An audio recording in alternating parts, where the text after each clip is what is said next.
The Sciforror Film Podcast.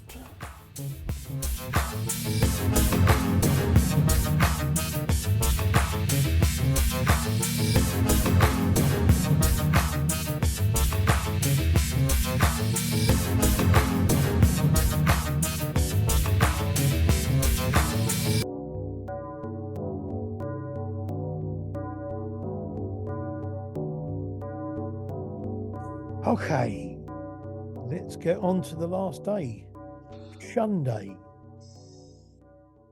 So, do you want to go first? Yeah. My first film that I watched, there was a short film called Stage Fright.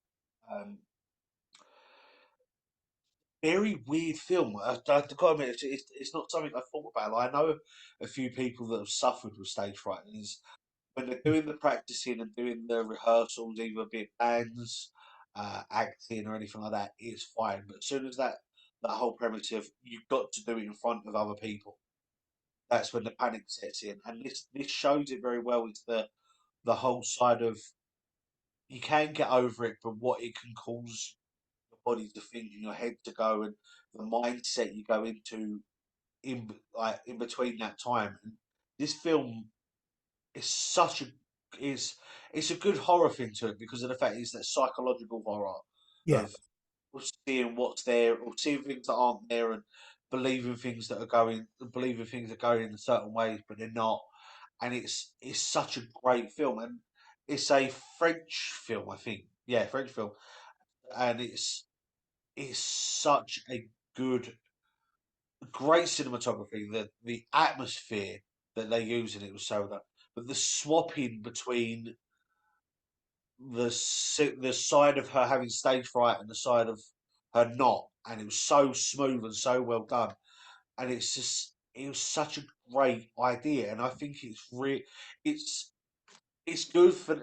I really liked it because of the fact that it shows that there's not a lot of films out there that deal with the whole because it's not a mental illness, but it's a form of it. It's that having that mental blockage and that mental fatigue that you end up getting, and showing that as the fact that these people that do the acting, the people that like film wise as well, but do stage performances, be it music performances, what their mindsets can go through, and to be able to do what they do on stage. yeah, I yeah, think it's so well done, and it's just it puts a whole new image for me and a whole new respect for bands, for solo performers, for stage actors, for people that do theatre, for people that even just like the people that do the um, operas and do stuff like that. The whole new respect for them because of the fact that it's okay doing a film because if you screw it up, you can redo it yeah, after. But on stage, if you screw it up, you've got that audience. You can't just go, oh, hang on, let me retry that. yeah, absolutely. It's one of the things, and I love the fact that the way they represented it in this film. It's so well done.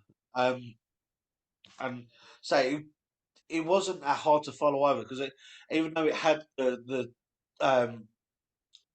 subtitles there, it was done in a way that even though obviously the whole language was in French, the subtitles were in English, but it was done in a way that you didn't need to know what she was saying. The fact that she was panicking, you could see it on her face, and it was amazingly done and amazingly shot as well.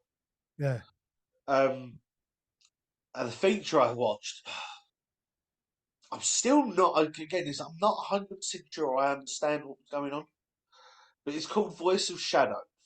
okay, Now, um, the synopsis that it says in the book, this is a man tries to prevent his dark past from reappearing itself. Sorry, repeating itself when his girlfriend inherits an estate. Now, I don't understand because that's not really anything to do what's going on. It's okay, more to do with a sort of demonic possession, and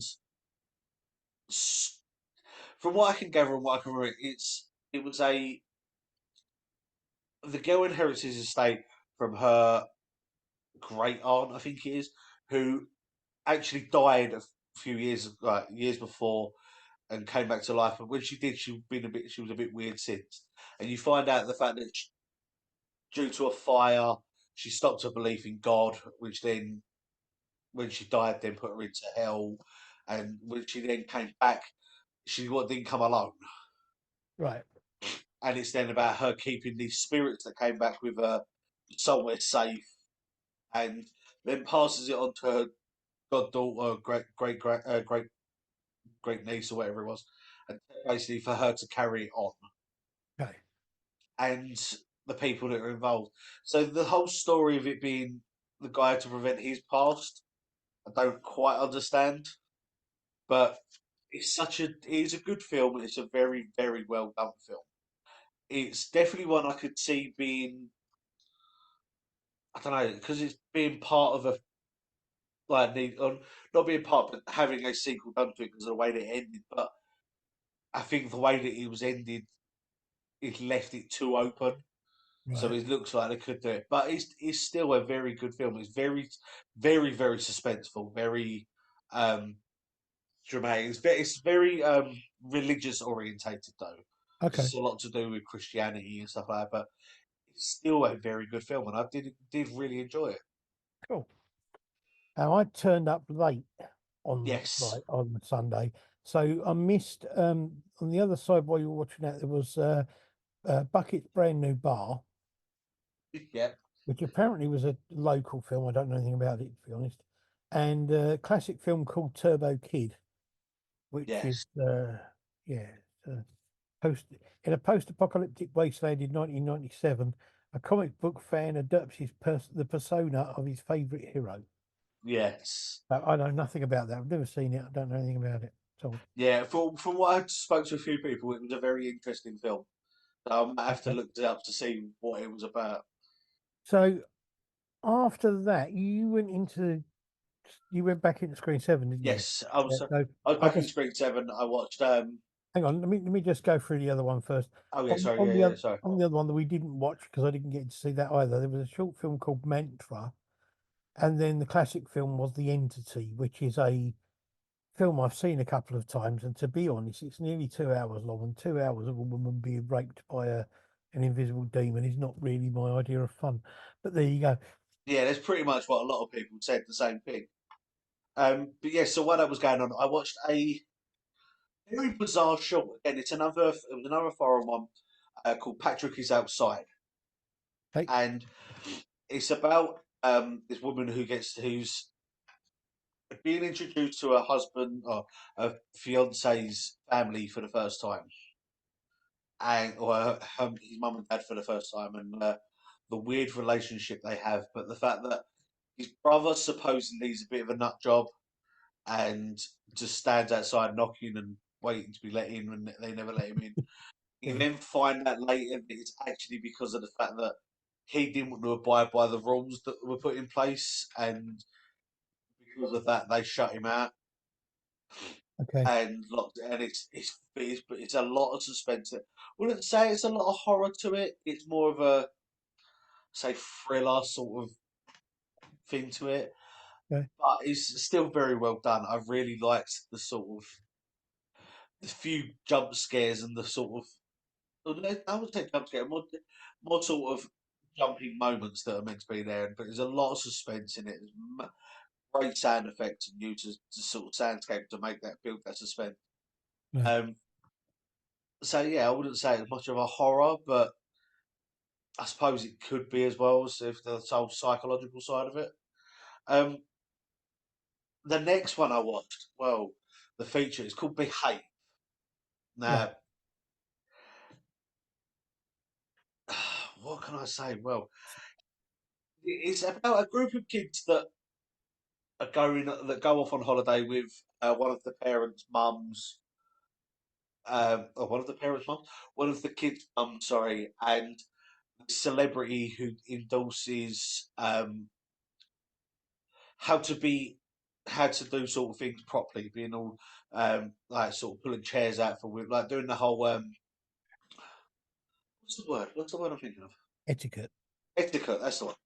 sort of, but it's not modern day etiquette. It's more from like old Italian sort of style of has set out knives and forks properly for a big luscious meal, Yeah. putting the chairs out for people, and the way like the sort of and a lot of the sort of respect stuff that you should have been wearing, what you should wear, what you should do, sort of. But it's a lot of it's from an older generation, Yeah. Yeah. and it's also about the protectiveness of Italian mothers. Okay. Even though it's an English film, um, and it's about this kid and his group of kids that go off on this holiday and think that where they are is being haunted is by the landlord to get more people to come, and this very overprotective mum that because she doesn't like the fact that the his group of friends or her son's group of friends are leading him down this what most people would look at as an ordinary teenage life. The whole sort of having a few drinks, having a laugh, the sort of getting to know girls and stuff like that, and so she ends up basically killing off his friends, Okay. but drugs him so he doesn't know that it's her. And it's just it is so many twists and turns and the way that it's done, and I think it was such a really well done film. And they had a Q&A with him afterwards and said that she wants to do a prequel as well to it, as well as a follow up and for that. And it's just she's got a few ideas of what she wants to do, but Yeah. it's she wanted to do this whole stereotype. There's the whole film is basically stereotypes. Is you've got the jock, you've got the pretty girl, you've got the one she's gay, but she's like the butch, and then you've got the cute little innocent girl that nobody listens to because she's the younger sister, and then you've got Right. the stupid jock sort of one, and it's the whole stereotypes of sort of this guy's a little bit creepy, so he's automatically the killer, Yeah. and it's sort of that stereotype. That's what she wanted to do, and then the twist of what goes on. And I think it's a really well done film, and I think it had some funny parts in it again, but a lot of serious moments in it, and I think it's really well done. Cool. Okay. Right. So after that, I went in to see there were three short films on. First one was called Conkers for the Brave. Oh, yeah, Now, all three of these short films are actually from or to do with a film called Witches of the Sands. yeah. The first one's Conkers for the Brave, stop frame animation. It's got an interesting looks, really good effects in sound effects. Basically, it's about these two people that end up playing conkers with their eyes. Yeah, What? yeah, it's very Okay. odd. I quite like that. It's really good. Then the next one is called A Most Extraordinary Swim. And this was animation, kind of a bit in the style of like Monty Python, sort of Terry Gilliam sort of Oh, animation, okay. Yeah. but a bit more trippy with kind of that sort of trippy music and stuff. Very odd. I'm not quite sure what it was all about, but it was interesting to watch. Then there was I think I heard a few people talking about that, and they said the same thing. there was a short film called I Won't Be Long, Love, in which this husband, you assume has gone mad because his wife is dead and he's still talking to her and treating her like she's alive. And then he, she, or apparently she's bought him, or I don't know whether he's bought it and thinks that it's come from her, a chainsaw, which he then uses to cut her in half, and then goes off to attack people out in the street or something. I'm not quite sure really. Again, very odd, but interesting. Uh, that was followed by another anthology film called Mosaic. Um, this again was made by people who had to do with it's Alexander Churchyard and Michael Holliday who had to do with some of the other films that have been on over the weekend, and a Yeah. lot of people who were in this were involved in other films that were on over the whole weekend. And again, this is pretty much their usual sort of fare. The idea of this is it starts off with a double murder on a kind of pseudo video thing. And it basically it's like there's all these different murders that are happening. Yeah, And the murders themselves are not connected. But when the police investigate them, each one of the murder scenes, there's a camera, yeah, and it's always the same type of camera. And it's basically got the same picture on the cameras. So they're all connected, but they're not connected, if that makes sense.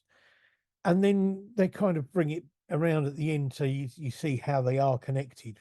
Um, some parts of it are really good. yeah, Um, altogether, it's much better than I thought it was going to be. Again, it's a little bit overlong because there were a couple of bits that kind of, for me, were a bit laboured. But yeah, I think it's one of those. It's like a lot with anthology films. You get some bits which are really, really good, and other bits which aren't quite as good, but they kind of balance each other out. But on the whole, I thought it was pretty good. Yeah, I really quite liked it. I quite liked watching it in the end. There were a couple of bits that weren't, weren't quite. They yeah. some humour things in it which weren't quite my sort of humour, but they were, on the whole, I thought it was a really good film. Well, while you were doing that, by the time a lot of people watching Mosaic, I was in the short film showcase 3. Yep. Now I'm really annoyed with my phone because I wrote all of my things down for this, and I seem to have lost Ah, 2 of my things for this. But I know what, well, 3 of them, but I know one. Remember it quite well. So the first one I saw was a film called Road Butler, and it's quite funny. Bearing in mind you'll find it quite funny as well when I tell you. It's a film that's very aimed at council workers.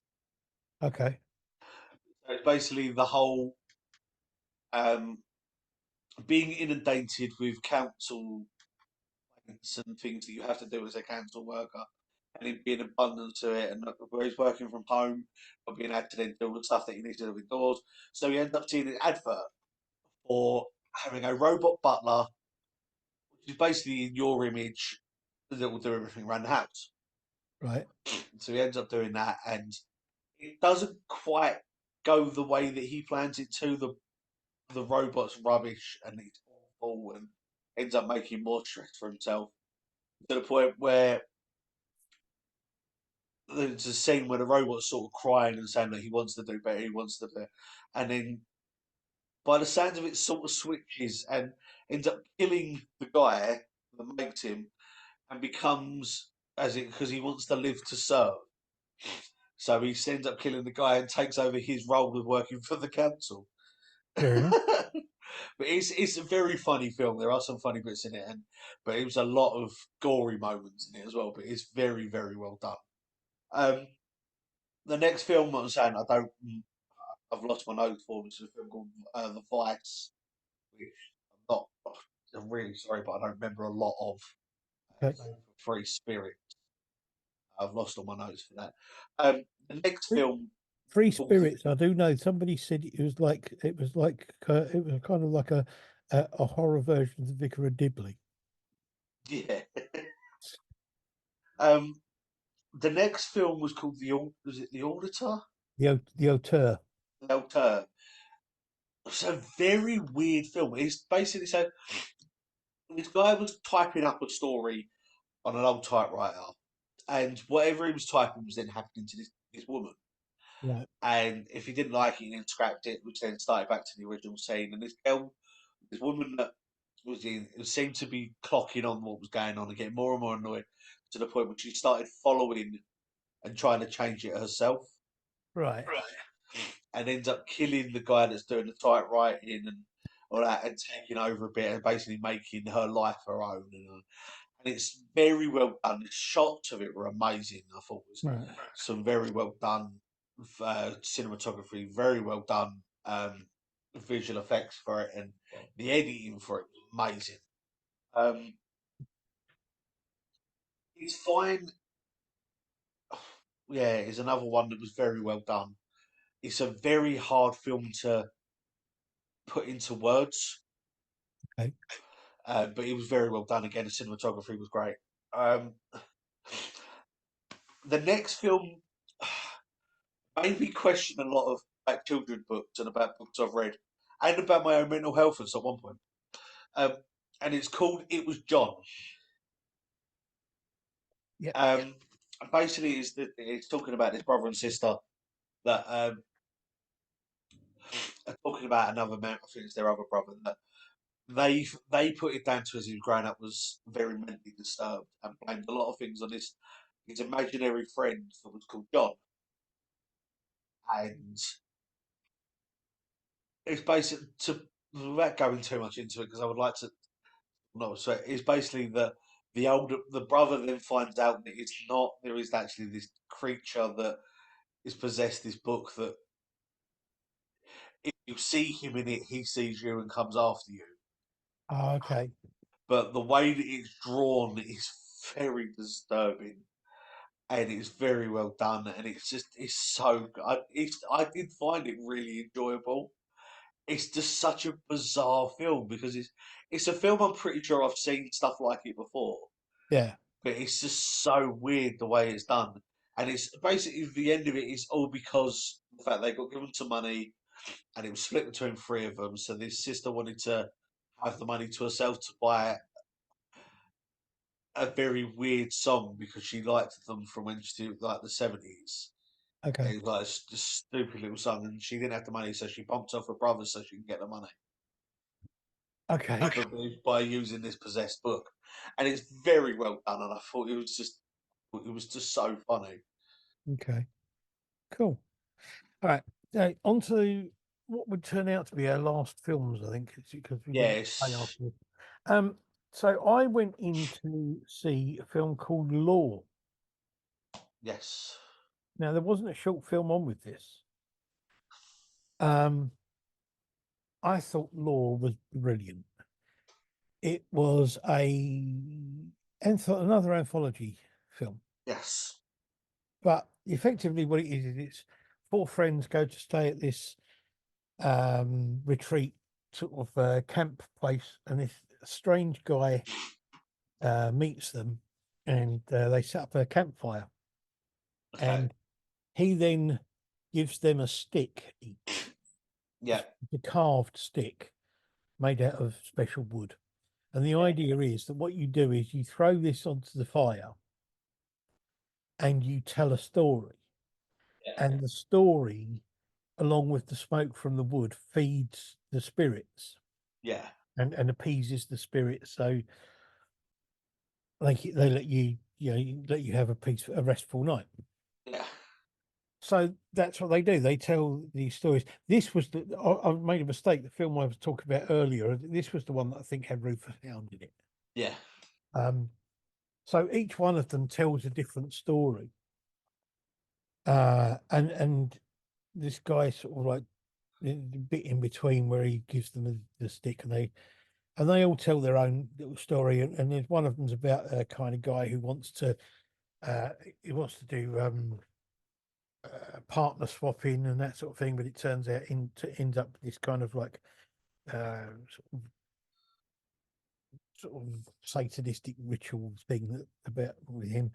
Um, okay, there's one about a guy. I can't remember what half the stories were now, but anyway, but they were all really good stories, and the bits in between were really good. It was kind of had some humour in it, but nothing yeah, over the top, and it was really good.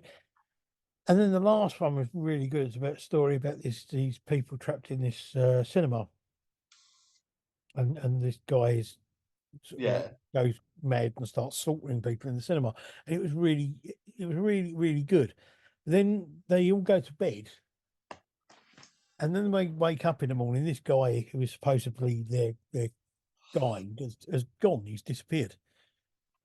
And one of the women that was on this retreat, one of the women that's there is a writer. So you go back to her and she goes home to write it. But the thing is, when she's at home, she's got the TV on and she's not really paying attention to it. But you see the stories that they told being reported on the news as if because they really happened. Oh, And that's, then right at the end, it goes back to another group of people sitting around the campfire, yeah. and he gives a stick to one of these people, and he throws it on the fire, and he says, "Okay, there was once this woman who was an author, and she went with some of her friends, and it's kind of like it's her story." Oh, wow. And it's kind of like it was really, really well done. It was incredibly well made. The stories worked really well. Oh yeah, one of them was about a sort of shadow creature that starts Yeah. killing this guy. He's being chased and he breaks into a warehouse, and this shadow creature kills these other guys. But it's kind of like when he looks at it on the video, it's him doing it, and he doesn't remember doing it, and things like that. But they are really good stories. They work really well. The whole thing works really well as a film, and I just thought it was fantastic. I really enjoyed watching it. Yeah. Oh, why are you doing that? It says in the thing in the brochure about the fact there was a short on there, but for the life of me, I can't remember. Well, Hangman. Yeah, Okay. can't remember where. So I'm really sorry to whoever done it, but either it didn't get shown or my memory is shot and I can't remember anything to do with it. But the feature that I wanted to see, and I actually wanted to see this, was called The Slave and the Sorcerer. Part of me wishes I didn't, but um, Again, it's basically people a involved take in. on this. Sorry, go on. I was going to say people involved in this were also involved in other films during the weekend. Yes, I know. That's what I was going to say. Uh, Sorry. but yes, it's a very bizarre. It's a very how do I word it? It's a sort of like a Conan the Barbarian film with um Arnold Schwarzenegger's version of it. Yeah. So it's a lot of ripped abs and straight like, but it's a very bizarre film. I don't know. It's a very good film. I will admit. It's very funny, very well action packed. I'm not too sure about the whole horror side of it, but Yeah. Well, it was a it was more of a fantasy film, I think. yeah. But it was very well done, and I think it's such a great film. It was such a good way. Like for me, because of stuff that went on, and I had to get back home. It Yeah. was a very good way for me to end in the weekend and end it all. It was such a great film. It was such a good laugh, and so I watched it with some of the other people that we met over the weekend, and even they said that it was such a great film. Um, it was just such a I don't know. It's just such a bizarre thing to see. Like obviously watching a whole weekend of these horror films, and it's just this then the fantasy of this sort of slave warrior that ends up sort of saving the princess and saving the realm and the things that go on with it. And it's just such a great film, and I'll quite happily sit and watch it any time again. Okay. Well, now after that, we had on one screen, we had the classic film of Profondo Rosso or Deep Red, which was Yes, a Dario Argento Italian horror film, which it says on here, a pianist and a journalist are pulled into a mystery after the former sees the murder of a psychic. And there was a short film on that called Shipwreck. yeah. And on the other screen, there was a short film called Maria Jose Maria, and that was followed by The Activated Man. Now, this was the film I saw on the all-day Halloween Halloween. Yeah, thing, which is about, it says trauma brings on strange visions um, only Oars can see, which unlocks a forgotten past. It's not a bad film, but I think it was made with the idea of it being a franchise, which I don't think it ever really would have been. And the thing that gets me is it's got some amazing people in it. It's got Tony Todd's in it and Kane Hodder, and there's a couple of other people as well who are named, well-known horror actors. Yeah, so I was just looking at it now. There were quite a lot of people in it. But we were saying you've got Kane Hodder, Tony Todd. I was trying to think. There's some of the other people in it. Was it Vladimir Kulich, who played the ghost in the original Ghostbusters that was possessed in the painting. Yeah, yeah, Um, yeah, there was quite a lot of big names in this and people that come together for it, and I think it's so well done. yeah. But okay, and then there were two lots of short films which we didn't unfortunately get to see. There was the final shorts where you had The Man with My Name, Bad Boy Buck, Jack the Mimic, um, Ron, 32, Pulp. Then we had Somnia Corvus, Marvin the Vampire, and Elusive. Now, the other thing that was on, of course, were the awards. Yes. So let me go through the awards. So the best actor was won by Tony Todd. I'm assuming for The Activated Man, as I think that was the only film he was in. Yes. Uh, best student bodies, which were the short student films that I saw, was Hold of the Dead. Oh, okay. Most promising filmmaker also came from the student bodies. That was Remy Amber Daniel Tees. That was for The Watching. Okay. Best film with a budget of £1,000 to £10,000 was Trial 22. Best actress was Lindsay Crane for How to Kill Monsters. Yeah. Best film with a budget of £10,000 to £100,000 was Law. Best foreign language film was Visitors Complete Edition. Most inventive film was Spiral to the Centre. Best portrayal of women in horror was Just One Last Thing. I wish I'd seen it now because I'd like to have seen what that was. Best animation was The Blood on Me. Best anthology film was Law. Best screenplay was Vestige. Best local film was Bucket's Brand New Bar. The best score went to The Animated Man. The Activated Man. Best short, sharp shock film was Chef Gustav. The best short film was Caretaker. Sure about that, but okay. Best cinematography was Manicure. Best visual effects went to How to Kill Monsters. Yeah. Apparently, from what Spencer was saying, all of the effects in that were 100% practical effects. There was no CGI or green screen used. Yeah, no, I can see that. It was very well done. Best fantasy film was The Slave and the Sorcerer. Yeah. Best cheap thrills was The Pencil. Best comedy horror was Knock Knock Knock. Best feature film went to Voice of Shadows. Hmm. Best director was Stuart Spark for How to Kill Monsters. The jury prize, which they give for the film that kind of did the most for the amount of money and the amount of Yeah. time and everything they spent on it, went to Kin. Okay. And there were three awards for the horror roulette based on votes. The bronze award went to film Monsters. The silver award went to a film called Become, and the gold award went to Umami. So that was it. That was the festival. Yeah. Let's say thank you to Spencer for giving us, for allowing us to have the press passes and we'll report back.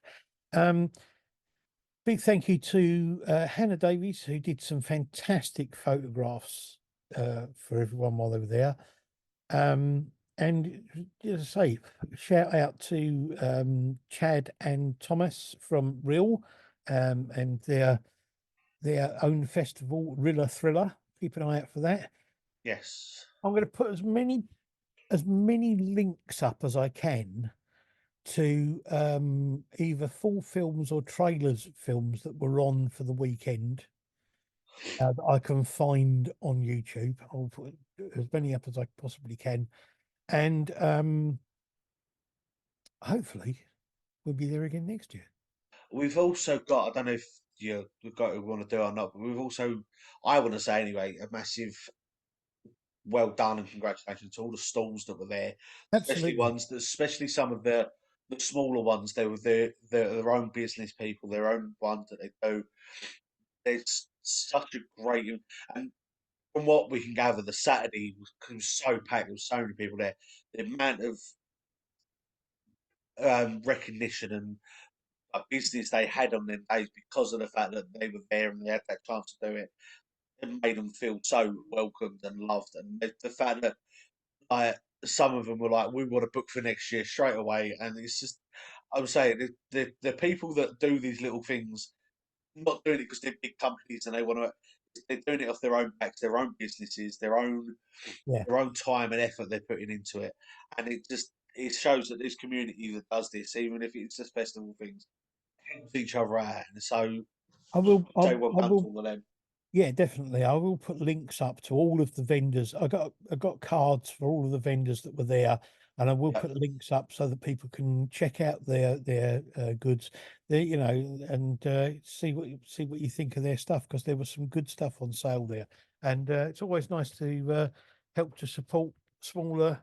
yeah, smaller Uh, businesses, and the fact of saying there's a lot of them that make their own stuff. They're like there's the artists that were there that do their own artwork and sell them on, and amazing paintings they do. There's people there that did their own jewelry and did yeah, their own bits and all that, and like people said, people selling horror soaps and stuff like that, and I think that was amazing for a start.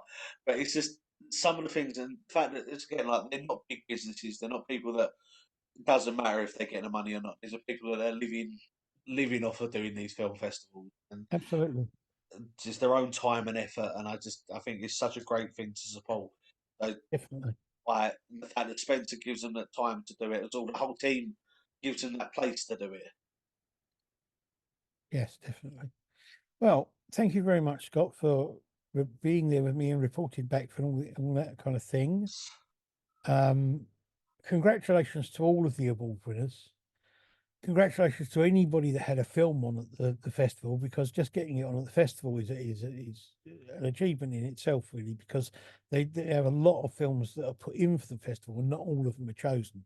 Yeah, And it was great to meet up with some new people, and great to see people that we see there every year or that we've met before in different ways in different places. And I do hope that we can go back there next year and report back to you about it and yeah. everything. Yes, Hey, we're hoping as well for Chad and Thomas to, that their one gets off the ground and does what they want to do, and absolutely. even if we can't get along to it this year because of our show is, but if it goes well, maybe we can get to it next year and help show their stuff off and see all that, and or even if it's just one of us or whatever. But I hope that their stuff gets up off the ground and goes above and beyond what they wanted to, because I know they were blown away with the way Yeah, that yeah. the Romford And one was, and I they hope made some theirs good gets to that point. they made some good connections there, and they Yeah, made gone away happy. Um, the other thing is that I want to thank everybody that went along to the festival, really, because it's just like, without people going along, it doesn't go anywhere, and yeah. it's been bigger and better every year. And all we can hope is that it carries on doing that. I said as Um, well, it wasn't just festival goers for the whole weekend that were there. There were people that, because of the Mercury Cinema putting it up, like the Premier putting it up, they were doing it so you could get tickets just for that film. You could get tickets for yeah, yeah, go along and see that and book them and all. And the fact that that was done, they put it out to these people to see a bigger audience, these yeah, films to yeah, see bigger audiences, and have people come along that might not have known that the festival was going on, but looked at and gone, "Oh, this film's on," and then put it out that way. So it makes the festival known a bit more, makes the film shown a bit more, and I think to show independent cinemas that are doing this, that are doing the film festivals and willing to put them on, to lose business out on money that they're getting from the big films, yeah, to put on stuff like this that is just showcasing independent ones, local ones, international films as well. Yeah. Just need to support more people like that. So yes, I mean, if you didn't get to go this year, keep an eye out for it in the future. I will put links up for the Romford Horror Film YouTube channel and everything like that. So just keep an eye out in the future and maybe come along next time. Yeah. So even if it's not just horror films either, if you want to watch more than just horror films, they've got the film festival, Yeah, they have an the ordinary Romford Film Festival, where they show everything. Yeah, they have an ordinary film festival as well, which is on later in the year. Yeah. So yes, okay. Right, thank you everybody out there for watching, listening, and all that kind of thing. And we will be back in a couple of weeks, probably. Yeah. Thank you very much, and see you later. Bye. Bye.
The